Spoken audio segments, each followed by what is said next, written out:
ಎಂಥ ಕರ್ಣ ಕಠೋರವಾದಂತಹ ಶಬ್ದ ನನ್ನ ಭೀಮನವನ್ನು ನಡಗಿಸಿತಲ್ಲ. ಭೀಮಸೇನ ಕೊಚ್ಚು ಕೊಲ್ಲು ಪಡಿ ಪಡಿ ಕಡಿ ಎನ್ನುವಂತ ವೀರೋವೇಶದ ನುಡಿಯನ್ನು ಕೇಳಿದ ಮರುಗಳಿಗೆಯಲ್ಲಿ ಅಂತಸ್ಥವಾದಂತಹ ನನ್ನ ಬಲ ಎಲ್ಲವೂ ಅಡಗಿ ಹೋಯಿತು. ಅವರಿಂದ ಕಣ್ತಪ್ಪಿಸಿಕೊಳ್ಳಬೇಕೆನ್ನುವ ಹಾಗೆ ಅಲ್ಲಿಂದ ಜಾರಿದೆ. ಅವನನ್ನ ಕಣ್ಮರೆಯಾದೆ. ಬಂದು ಬಂದು ಬಂದು ಕುರುಕ್ಷೇತ್ರ ರಣದಾರಿಯಿಂದ ಮಿಕ್ಕಿ ಮುಂದುವರಿದು ಬಂದು ಅವನಿಂದ ಕಣ್ಮರೆಯಾಗಿ ಸುಸಜ್ಜಿತವಾದಂತಹ ಸ್ಥಳದಲ್ಲಿ ಬಂದು ನಿಂತು ಅಪ್ಪ ಎಲ್ಲಿಲ್ಲದಿರುವಂತಹ ಆಹ ಸೇಡು ಅದರ ಪ್ರತಿಕಾರವನ್ನು ತೀರಿಸಿಕೊಳ್ಳುವುದೆಂತೆನ್ನುವ ಹಾಗೆ ದಿನ ದಿನವೂ ನಾನು ಆಲೋಚನೆಗಿಳಿದೆ. ಒಮ್ಮಿಂದೊಮ್ಮೆಗೆ ಭೀಮನ ಕೂಗು ನನ್ನ ಪಾಲಿಗೆ ನೃತ್ಯ ಸದೃಶವಾಗಿ ಹೋಯಿತಲ್ಲ.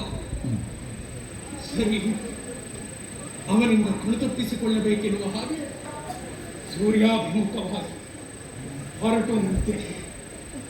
ಕೇವಲ ಒಬ್ಬಂಟಿಗನಾಗಿ ಅವನನ್ನು ಪ್ರತಿಭಟಿಸುವುದಕ್ಕೆ ನನ್ನಿಂದ ಸಾಧ್ಯವ.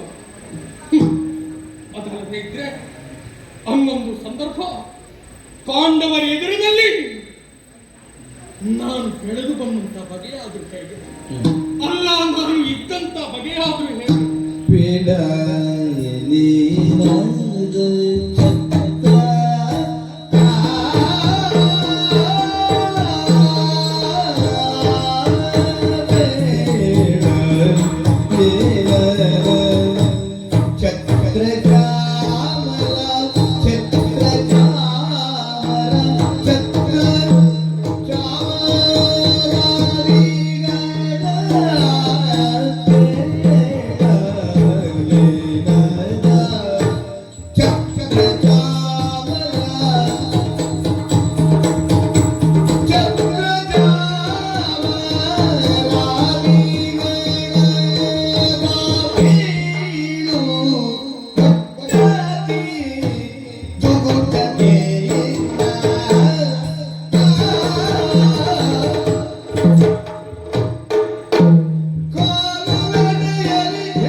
ಮಾರುಕಟ್ಟೆಯಲ್ಲಿ ಷಂಡನ ಬರುವತವಯೇ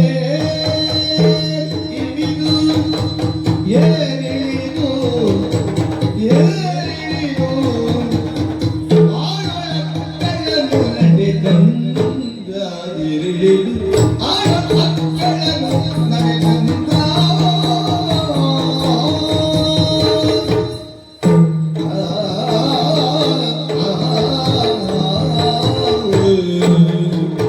ಒಮ್ಮೆ ನನ್ನ ಜೀವನವನ್ನು ಸಿಂಹಾವಲೋಕನ ಮಾಡಿದರೆ ಆವತ್ತಿನ ದಿವಸ ನನ್ನ ವೈಭವದ ದಿನಗಳು ಏನಂತ ವರ್ಣಿಸಿದ್ದಾರೆ.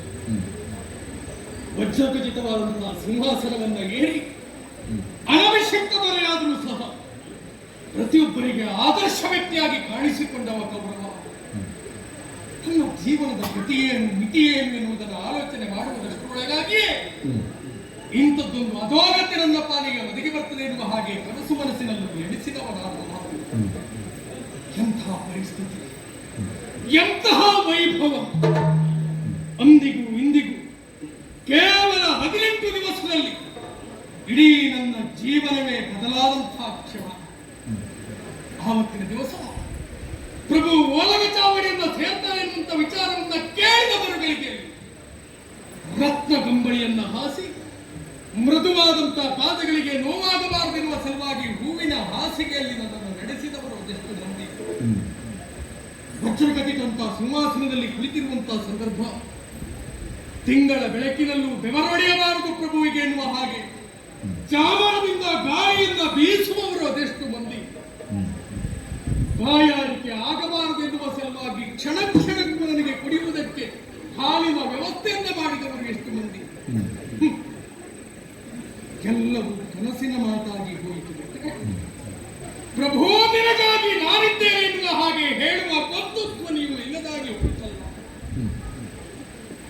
ಆವತ್ತು ನನ್ನ ಸುತ್ತಮುತ್ತ ಇದ್ದಂತಹ ಪ್ರತಿಯೊಬ್ಬ ಕ್ಷತ್ರಿಯ ವೀರರು ಇಂದು ರಣಧಾರಣಿಯಲ್ಲಿ ಹೆಣವಾಗಿ ಬಿಟ್ಟಿದ್ದಾರೆ.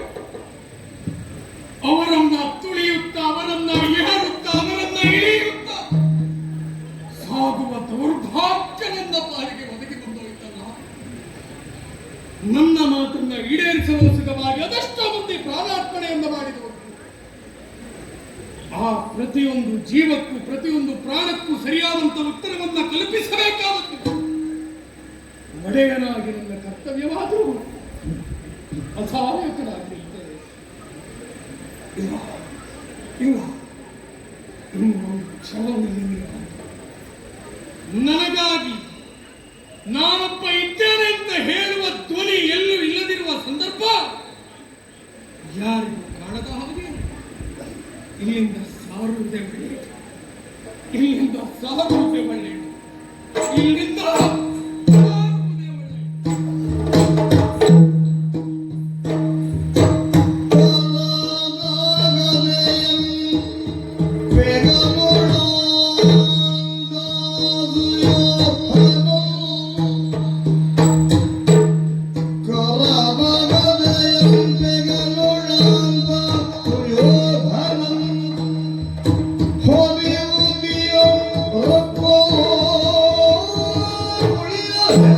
ಮಾಡು